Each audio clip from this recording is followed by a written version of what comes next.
página aí, 136 do módulo.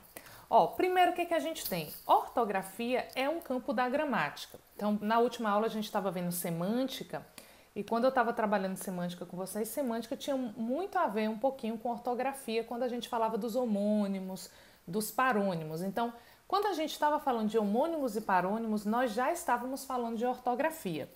Qual a diferença daquela aula para a aula de hoje? É porque aqui a gente está vendo regrinhas de ortografia que são leis.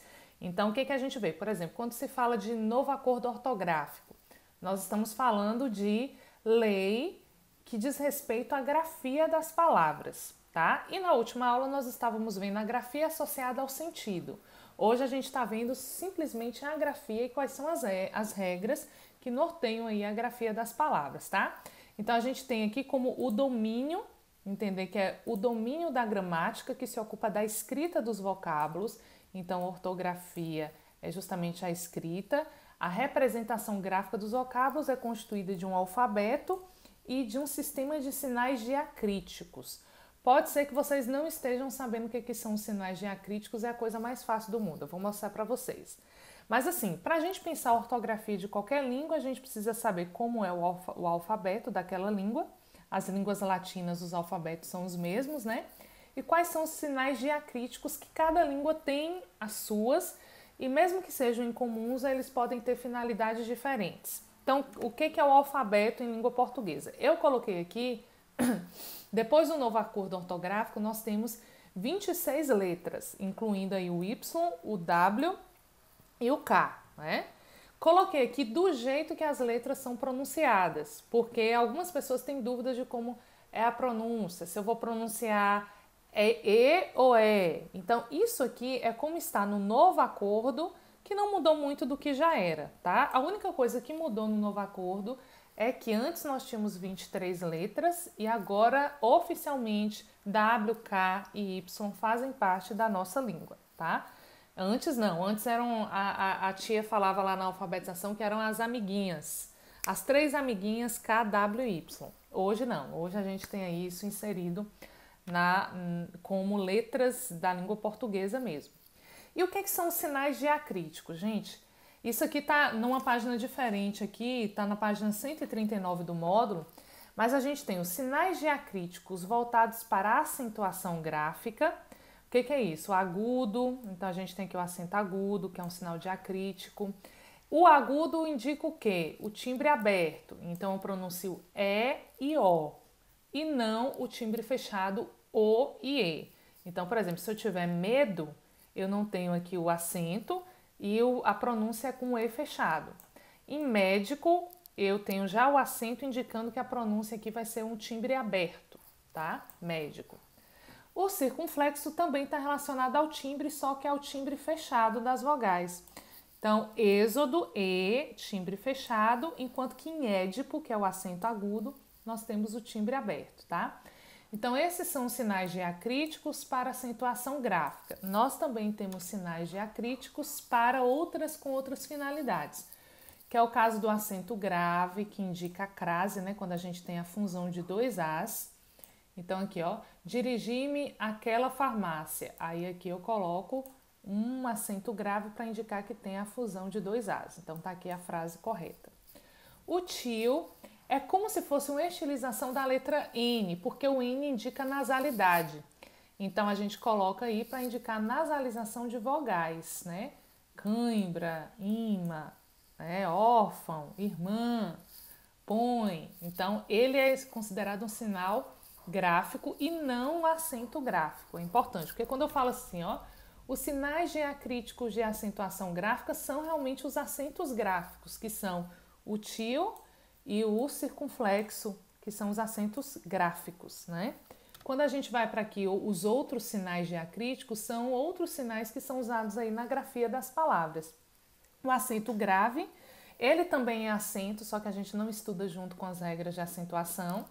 O tio, que indica nasalidade. O cedilha, que ele indica esse som assim de S, né? Quando a gente tem assim o fonema S diante das vogais A, O e U.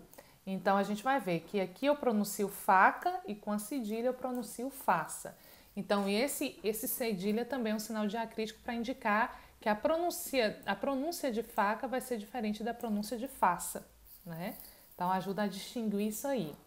O apóstrofo vai indicar que uma vogal foi suprimida. A gente usa em algumas palavras da língua. Ó, copo d'água, galinha d'Angola, barata d'água. Então, é o sinal do apóstrofo que indica uma supressão aí de alguma coisa, tá?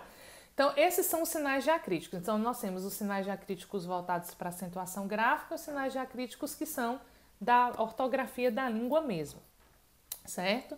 No módulo de vocês veio também falando sobre acentuação gráfica. Esse foi um conteúdo que eu já vi, tá? E vai ter aí agora, voltando aos laboratoriais, Lídia vai trabalhar com vocês também algumas regrinhas aí dos conteúdos que eu já vi para retomar, para quem perdeu a aula e tudo, reforçar esse conteúdo também, tá?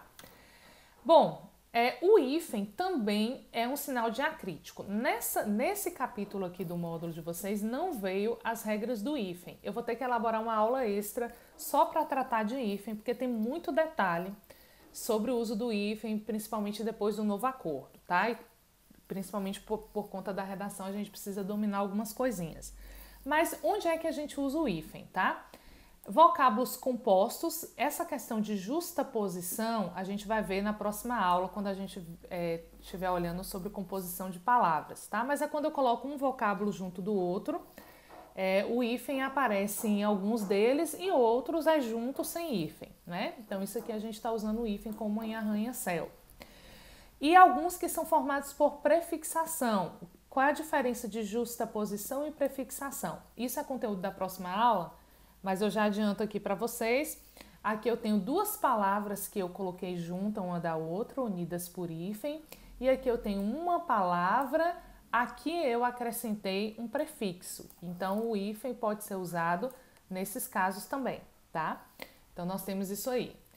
Depois, para que mais que a gente usa o hífen? Ó, quando a gente tem aqui o pronome enclítico, que seria o ló, tá vendo? O ló tá aqui e o ló está aqui. A gente usa aqui o hífen para unir o verbo ao pronome. Então, isso aí também é hífen. E aqui, importantíssimo para a redação, que acontece muito e às vezes a pessoa erra nessa coisa boba, que é a translineação, que é quando você tem que partir a palavra lá no final da linha e colocar as sílabas na linha de baixo, você usa o hífen para isso. Então, um ponto importante. Você vai dividir uma palavra, chegou aqui no final da linha, então imagine que você fosse escrever para. Chegou aqui no final da linha, o lugar do hífen é aqui, ó, no meio da letra, tá? E embaixo você vai escrever o resto aí da sílaba, tá? O que é que pode acontecer? Às vezes não coube a sílaba, mas não cabe o hífen bonitinho aqui no final da linha. Aí a gente coloca o hífen embaixo aqui da letra, da última letra. Se não couber, de repente a margem tá aqui, não coube o hífen, você coloca o hífen aqui debaixo da letra, né? Mas nunca em cima. Às vezes eu vejo gente colocar aqui em cima, ó. Se colocar aqui em cima, o corretor vai achar que está relacionado à palavra de cima, tá? Então isso aí é a translineação, tomar esse cuidado. Quando é que eu coloco o hífen aqui também? Só se eu tiver uma palavra composta. De repente eu fosse escrever aqui pré-vestibular, tá? Aí eu tenho aqui o hífen, que indica que a palavra foi dividida. E se eu fosse escrever aqui no resto da linha, o resto, né? Gente, a letra tá linda assim porque eu tô escrevendo com mouse, tá? Então, assim, nesse caso de palavras compostas, se eu dividir bem no lugar do hífen, aí eu coloco um hífen para sinalizar a translineação e um outro hífen para sinalizar aqui o hífen próprio da palavra composta, tá bom? Gente, algum comentário sobre isso? Que agora eu vou partir para as regras mesmo de ortografia. Tudo ok? Alguém dá um sinal aí no microfone? Estão me ouvindo? Tudo ok? Tudo ok. Tudo ok, tá bom. Tá todo mundo aí, né? Eu não tô vendo vocês. Bora lá, agora eu vou para as regras. Ó, no módulo de vocês, a gente começa a tratar das regras a partir da página 136. Como que eu organizei aqui, até para ajudar vocês a entenderem como é que está organizado o módulo. Você tem assim, letra A, usa-se o E e não o I. E letra B, usa-se I e não é. Então, primeiro a gente está trabalhando aí quando é que usa o E e o I, tá? Depois vem outro bloco, C e D, quando é que se usa o O e o U. Então, ele está mostrando nesses dois tópicos aí a diferença entre O e U. Depois você vem o uso do G e do J. Então, o módulo está vindo nessa sequência. Depois você tem o uso do S, C e C cedilha, e aí vem 3 tópicos relacionados a isso, tá? Os tópicos G, H e K estão relacionados a isso. No meio desse, entre o H e o K, eles colocaram quando se usa Z ou S, então acabou que deu uma interferida aí. Depois a gente tem quando é que se usa CH e X. Dá pra gente fazer uma revisão boa de ortografia com isso aí, mas eu diria que associado a isso tem outras estratégias que são efetivas, que eu vou falar no final, tá? Então eu vou passar as regrinhas aqui com vocês. Não tem muito o que se discutir em relação a essas regrinhas, porque é regra, a gente tem que aceitar, tá? Mas eu vou comentar algumas coisinhas aqui, e aí depois tem a questão e algumas dicas, tá? Então, ó, quando é que a gente usa aí o E não o I? Então, a gente tem aqui algumas terminações de verbos, ó, o A, quando eles estão no presente do subjuntivo. Presente do subjuntivo é a conjugação do verbo, né? Que ele doe, que ele magoe, que ele perdoe, que ele soe. Nesse caso é do verbo soar, né? Atue, atenue. Eu vejo muita gente com dúvidas em relação a isso. O que acontece? A pessoa acaba colocando um I, onde seria esse E, ó, atenue, porque é o som. Por isso que a gente precisa entender fonética e fonologia. O som é de I mesmo, esse E no final tem um som de I, mas na grafia aparece como E. Então, habitue. Então, na conjugação do verbo, ó, presente do subjuntivo, os verbos ó, terminando em OA e o A, que é o caso de magoar, né? Habituar, esses aqui vão terminar com E, tá? Então, na dúvida aí, sabendo que com essas terminações, o final da conjugação desses verbos é com E. Estão vendo que é um detalhezinho mesmo de ortografia, ó? É quando o verbo estiver no presente do subjuntivo e tiverem essas terminações, né? Depois a gente tem o prefixo ante. A gente tem o prefixo ante com E e a gente tem o prefixo ante com I. Quando eu estiver falando do I, eu falo dele. Então, existem os dois, só que o sentido deles é diferente. Então, esse aqui dá a ideia de anterioridade, enquanto que o com I, que eu vou mostrar daqui a pouco, dá a ideia de contrário. Existem os dois, só que se você errar nisso aí, você dá um sentido diferente. Então, ó, antebraço, antecâmera, anteontem, antevéspera. Ideia de anterioridade. Terceiras pessoas do plural, do presente e do indicativo. De novo, os verbos aparecendo aqui. Terceira pessoa do plural são eles, ó. Eles no presente. Eles caem. Então, isso aqui é um E e não um I. Saem, constroem, destroem. Vocábulos derivados de outros com E final e de tongo E. Então, aqui eles estão falando, ó, se eu tenho café, eu tenho cafeeiro. Passeio. Aqui é E em vez de I. Eu acho que aqui é até mais fácil perceber. Agora aqui pode gerar dúvida, ó. Passear. Então, a pessoa pode fazer passear. E aí acabar colocando um I aqui vai ficar feio, né? Aí receio. Aqui é difícil a pessoa errar. Receoso, de repente a pessoa coloca receoso, né?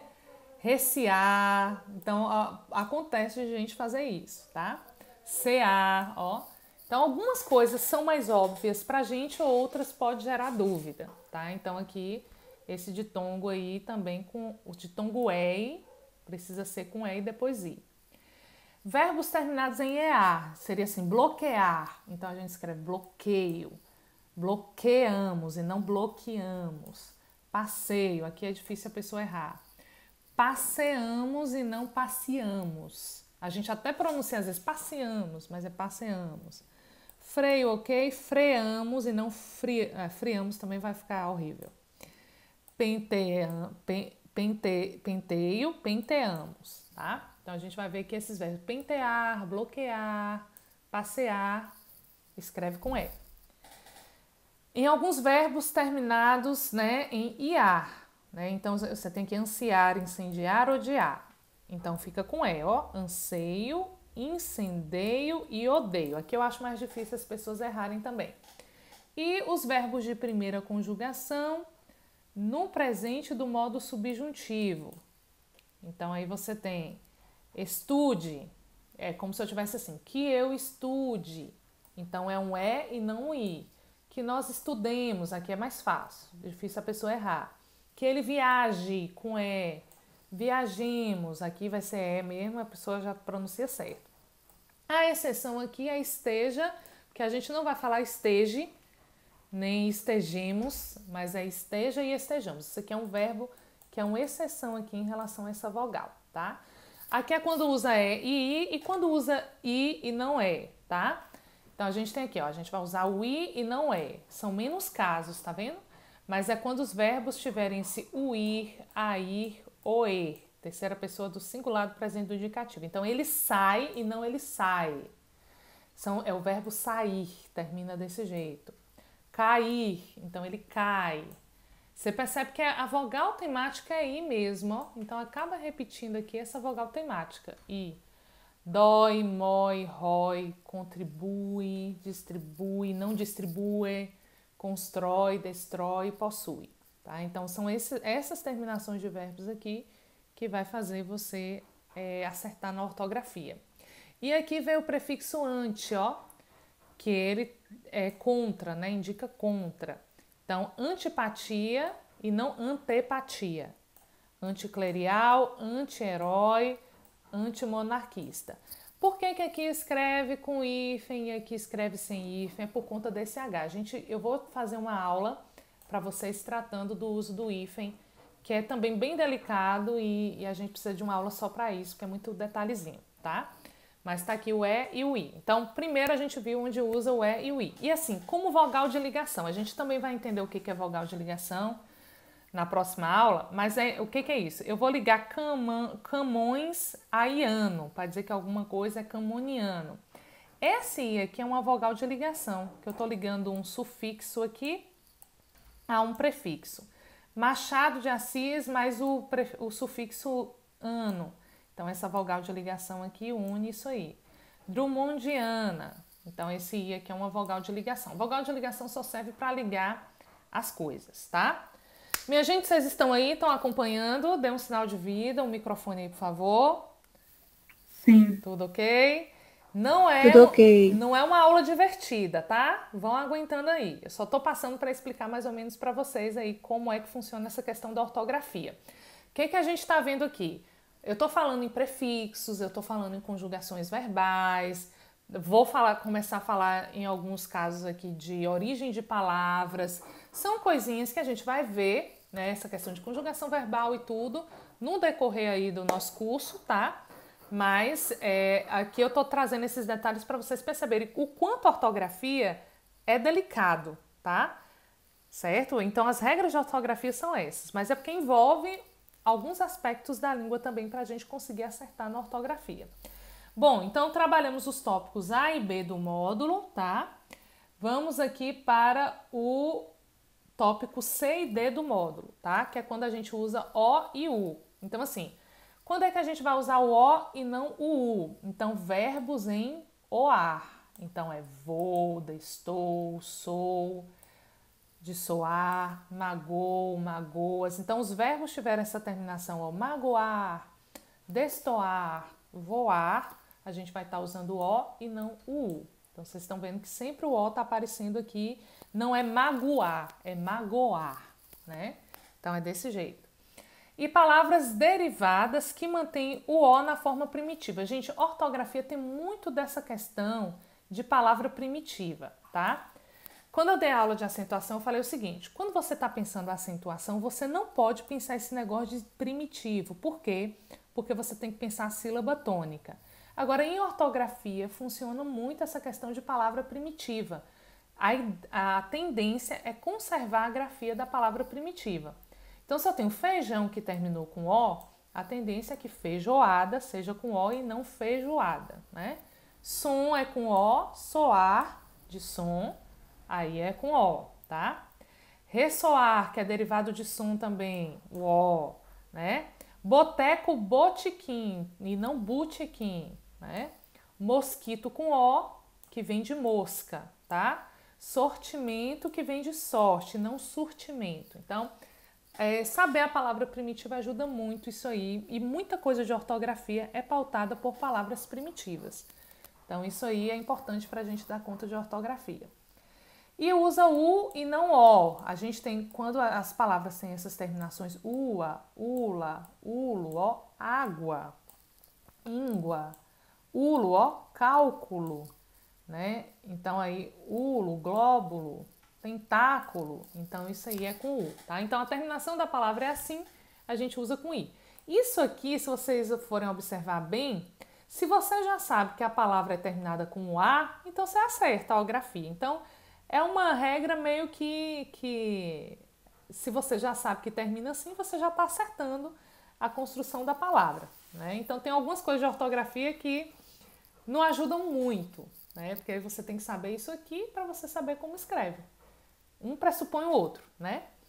E palavras inglesas aportuguesadas que originalmente elas eram escritas com W. Então, o que era W foi aportuguesada, fica U. Então, sanduíche, uísque, suéter, né? Aquilo que na origem era com W e a gente aportuguesou, fica com U, tá? Então, isso aí é o O e o U. O outro bloco aqui é quando a gente usa G e J, tá? Então, são os itens E e F do módulo, tá? Então, quando é que se usa G e não J? As terminações ajo, ejo, ijo, ojo e ujo. Então, se você sabe que essa terminação vai ser com G. Adágio, ágio, estágio, relógio, refúgio. Essas terminações são escritas com G. Outros tipos de terminações também escritas com G. Agem, igem, ugem, ege, oge. Em folhagem, viagem, vestigem, fuligem, ferrugem, herege, foge, tá? As palavras de origem estrangeira. Gente, isso aqui, palavras de origem estrangeira latina ou grega. Pode ser o problema? Você não saber que aquilo tem essas origens, né? Mas a regra é essa. Então, álgebra, girafa e giz são palavras árabes, então escrevem com G e não com J. Agiotagem, geleia, herege e sargento são palavras francesas, ó. Então, é uma palavra de origem latina. Ágio e adágio é uma palavra italiana, de origem latina. Agir, fingir, gesto e tigela, palavras gregas e latinas. Então, essas origens aí escrevem com G. Quando que usa J e não G? Palavras de origem tupi, africana e árabe. Jiboia, que não tem mais acento, genipapo, pajé, alforge e etc. Palavras de outras origens. Então, palavras de origem latina ou grega com G e palavras de origem tupi, africana ou árabe com J. E subjuntivos, os verbos em já, né? Então, que ele arranje, que ele despeje, que eles viajem. Os verbos conjugados no subjuntivo são com J também. Então, esses são os usos do G e do J, tá? Vamos seguindo aqui. Agora a gente está tratando aqui dos itens G e H do módulo, tá? E K, tá? Eu vou pular para o K porque está tratando do mesmo fonema, o si, né? O C e o si. Então, a gente vai tratar agora dos itens G e H. Eu vou pular para o item K e depois volto para o I, tá? Então, aqui a gente tem, quando é que a gente vai usar S e não C ou C cedilha? Então, em derivados de verbos com ND. A gente tem o verbo com ND e vai derivar outras coisas dele, então isso aí vai ser escrito com S. Então, por exemplo, se eu tenho o verbo ascender, vai ficar ascensão com S e não com C. E aí o que vier derivado aqui, ó, assessorista, também é com S, tá? Então aqui, se a gente tivesse essa coisinha aqui, ó, esse ND aqui, ascender, ó, esse ND estiver aparecendo aqui, a gente vai ter um S aí nesse derivado, tá? Estender, ó, o ND está aparecendo aqui, então a gente vai ter o S aqui no derivado, estender, extensão. Suspender, mesma coisa, tem o ND, então fica com S. Suspenso, também com S. Expandir, você tem o ND aqui, então fica um S. Essa é uma regrinha que eu vejo cair em algumas questões quando eu vejo outras bancas, tá? Correlações PEL-PLU, né? RG, isso aqui tudo é coisinha, gente, que tá dentro da palavra e que faz com que nos derivados a gente tenha um S, tá? Então, por exemplo, o PEL é isso aqui, ó. Impelir, tá? Eu tenho impelir, então se eu vou derivar uma palavra que tem isso aqui na composição da palavra, então vai ficar com S, impulsão. Divertir, né? Eu tenho um RT aqui, ó, RT, que é isso aqui, ó, RT. Então, eu tenho diversão. Emergir, né? Eu vou ter um RG. Quando eu tenho um RG aqui, vira um S aqui, imersão. Então, é isso aqui que está tratando a regra, ó. O RG aqui também, né? O RS, ó, imersão, tá? Inverter, quando eu tenho RT, a gente fica com RS. Então, o que a gente está vendo? Se eu tiver PEL, vai ficar PUS. Se eu tiver RG, vai ficar RS. Então, aqui eu tenho RG, vira RS. Se eu tiver RT, vira RS. Então, cadê aqui RT, vira RS. Então, aqui são essas correlações, tá? Que aparecem nas palavras. Coisinhas, detalhezinhos de letras aí. Correlações cor e cus. Então, por exemplo, se eu tenho correr, que seria isso aqui, cor, né? O que vai acontecer? Vai ficar curs, né? Então, com S. A mesma coisa percurso, ó, ficou curs, né? Discurso, ficou curs também, tá? Então, e a gente tem a correlação sente e sens. É aqui, quando eu tenho sente, aí eu derivo, fica sens. São correlações de palavras aí que vão ajudando a gente a perceber a grafia. Então, aqui é quando a gente usa S e não C ou C cedilha. Quando é que usa SS e não C ou C cedilha? Aí a gente vem derivados de verbos com sede, ó, isso aqui é a terminação do verbo. Grade, já né, print. Não é a terminação do verbo, não, é o prefixo. É uma parte do verbo radical que vem aqui, não é prefixo não, radical. Então, por exemplo, se eu tenho aqui, ó, CD, eu tenho isso aqui, então fica seção com dois S, né? Se eu tenho conceder, ó, eu tenho isso aqui, aí fica seção com dois S, tá? Depois a gente tem o grade, ó, grade. Se eu tenho grade, também vai ficar com dois S. Isso aqui foi na hora que eu passei para cá, que veio esse tracinho aqui. Mas não tem esse traço não, foi que veio dividido. Então, de novo aqui, grade, tá? Aí ficou com dois S. Correlações SRS e SS. Então, eu tenho, ó, persona, eu tenho um RS aqui, e aí fica dois S. Adverso, tá? Aí eu tenho aqui o RS, vai ficar avesso, certo? Aí depois você tem aqui o XSS. Então, se eu tenho laço, a gente tem laço, tá? São palavrinhas mais estranhas que provavelmente vocês não usem. Falando ainda desse fonema si, a gente vai pro K, que trata quando é que a gente vai usar C ou C cedilha, em vez de usar o S, o SS ou o SC. Então, palavras de origem tupi, a tendência é palavras de origem tupi, africana e árabe virem com C cedilha. Então, aqui você teria que saber a origem da palavra para saber que ela escreve com C ou C cedilha, né? Sufixos aça, aço, ação, esse, isso. Então, são alguns sufixos aqui que são escritos com isso, por regra ortográfica, ó. Dentição, anoitecer, inteiriça, movediço, criança, grafia desse jeito. As correlações, se eu tiver T, vira C no derivado. Se eu tiver C cedilha, vira C ou C cedilha, né? Se eu tiver T, aí vai virar C também. Vamos ver o exemplo. Eu tenho um adotar, então o derivado fica adoção. Eu tenho conter, com T, o derivado fica contenção. Se eu tenho torto com T, o derivado fica com C, torcer. Aí não precisou do cedilha porque a pronúncia já é com C, né? Agora aqui já precisou do cedilha por conta da pronúncia. E tem algumas exceções que o maior problema de ortografia é quando você vê algumas exceções. Exceção, como é que a gente faz? Decorar. Dissentir, dissensão, eletrocutar, eletrocução. Então, aqui são exceções que não estão seguindo essa regra dentro desse tópico aqui. Após os ditongos, C cedilha ou C, tá? Com esse fonema aí, si. Ok? Minha gente, dê um sinal de vida aí, não estão dormindo não? Deixa eu ver, fala alguma coisa.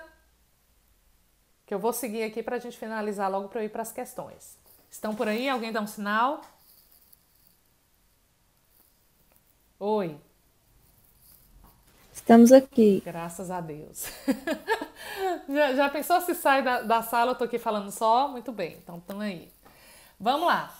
Agora vamos aqui para o... Deixa eu só fechar a janela aqui rapidinho. Peraí.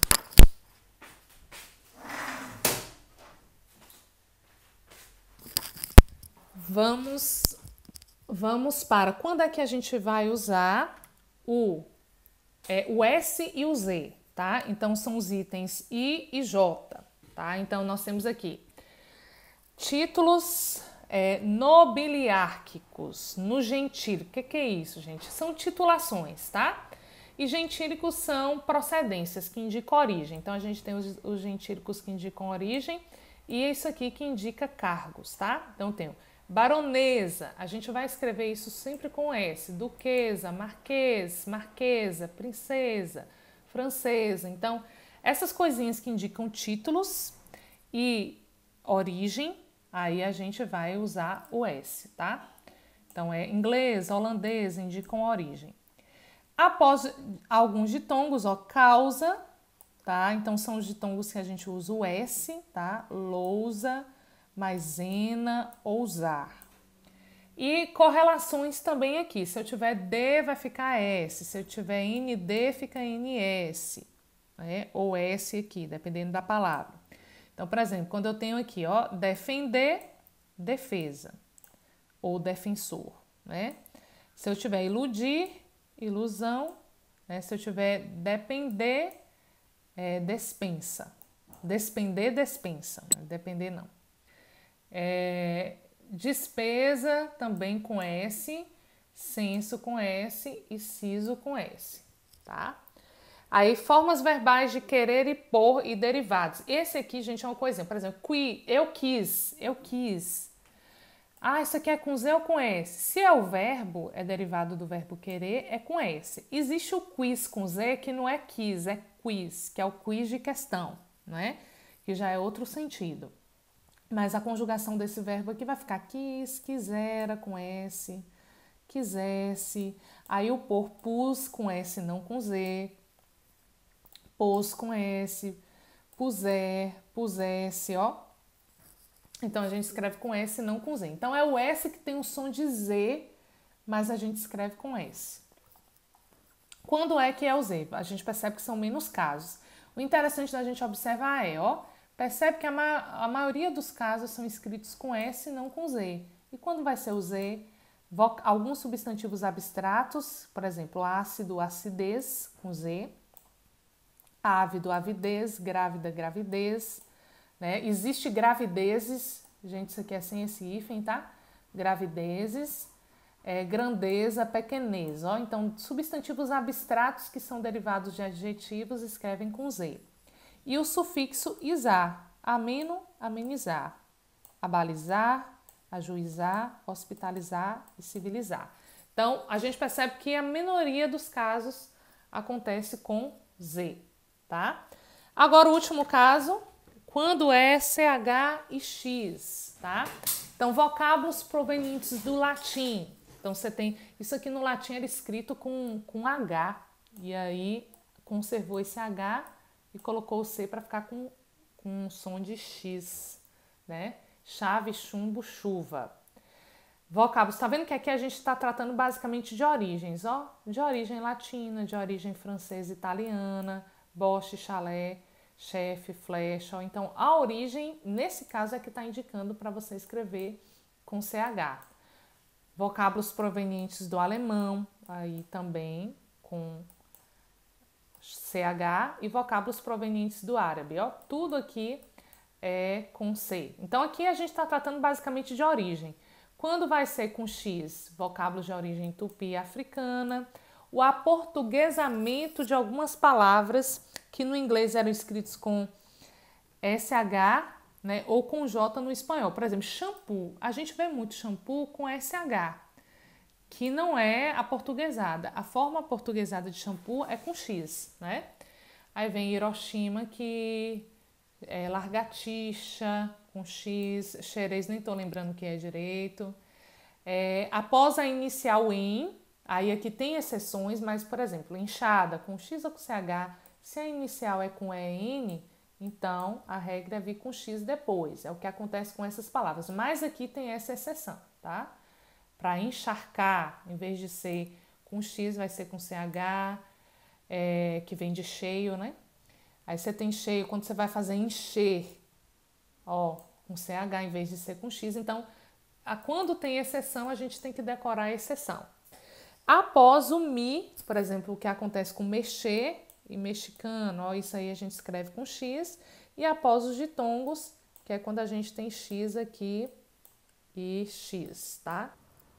Aqui é interessante, eu já tinha até comentado em aula sobre isso. A questão do módulo trouxe um trecho de Dom Casmurro, em que apareceu a palavra cousa, tá? Eu não coloquei o trecho aqui porque eu achei desnecessário, mas assim, aí o enunciado diz: a palavra cousa é uma variante da palavra coisa, existe. A palavra loura é uma variante da palavra loira. Existem as duas, mas a gente tem a tendência a usar coisa e usar loira, né? Mas as duas ainda são palavras da língua portuguesa. Se usar não está errado, embora a gente ache meio estranho, porque essas terminações com ou aqui apareciam mais em textos antigos, né? Mas ainda estão aí funcionando como palavras da língua portuguesa. Aí a pergunta é: assinar a alternativa em que as duas palavras são também variantes. Eu falei disso quando eu falei de variedade linguística, na aula de variedade linguística. Então, quais que são uma variantes da outra? Se a gente pegar descrição e descrição, por que elas não são variantes uma da outra? Porque com I tem um sentido de ser discreto e com E é o sentido de descrever. Então, são palavras de origens diferentes e de sentidos diferentes, não são variantes de uma mesma palavra. Vultuoso e vultoso já expliquei para vocês, né? Então, vultuoso de vulto e vultoso de volume. Aqui, ó, eu tinha falado na aula, né? 14 e 14. Pronuncia do mesmo jeito, a gente pode grafar com C ou com QU. E aí, esse é o gabarito, porque são variantes de uma mesma palavra. Dispensa e despensa, dispensar, e aqui é distante, de onde você coloca, guarda as coisas. Discriminar e discriminar, esse aqui é do preconceito, discriminação, e esse aqui vem de descrever também, ó. Isso aqui tá relacionado a esse aqui, que é com E, tá? Então, assim, são coisinhas que confundem um pouquinho, mas a pergunta foi interessante. Eu acho que esse estilo aqui teria uma probabilidade de cair no Enem. Claro que não nesse formato, mas essa coisinha do variante é uma possibilidade. E aí a gente tem, assim, essas duas aqui, que é a mesma palavra com grafias diferentes, ok? Então, são duas questões que eu selecionei para a gente tratar, que eu achei que, assim, estariam próximos de uma possibilidade de cair no Enem ou numa prova de vocês, certo? Bom, vou dar algumas dicas aqui que ajudam vocês a pensarem essa questão da ortografia. Eu não lembro se eu já comentei em sala, quando a gente deu a primeira aula, que eu falei de leitura. O vocabulário ortográfico da língua portuguesa, esse é um aplicativo que a gente pode baixar no celular ou usar também pelo computador, pela internet, é o VOLP, Vocabulário Ortográfico de Língua Portuguesa. Então, isso aqui é a interface dele, do aplicativo, você digita a palavra aqui, se a palavra existir, ele vai apresentar, se não existir, não vai apresentar. Às vezes você não encontra especificamente aquela palavra aqui, mas você encontra palavras similares que ajudam a você perceber a grafia e principalmente o uso do hífen. Eu uso muito o VOLP para tirar dúvidas sobre o hífen, tá? Que aí ele ajuda bastante. Quando eu não encontro a palavra, eu encontro palavras próximas. E aí ajuda. E o outro, um dicionário que eu uso, que é o dicionário da Porto Editora, ele é gratuito, funciona offline. para você também estar verificando tanto a grafia quanto os sentidos. Esses são dois que eu costumo usar no meu celular como aplicativos mesmo. E aí você tem essa interface e digita a palavra, ele já dá o sinônimo, divisão silábica. Eu gosto dele também porque ele apresenta divisão silábica e aí é bem útil essa questão da divisão silábica.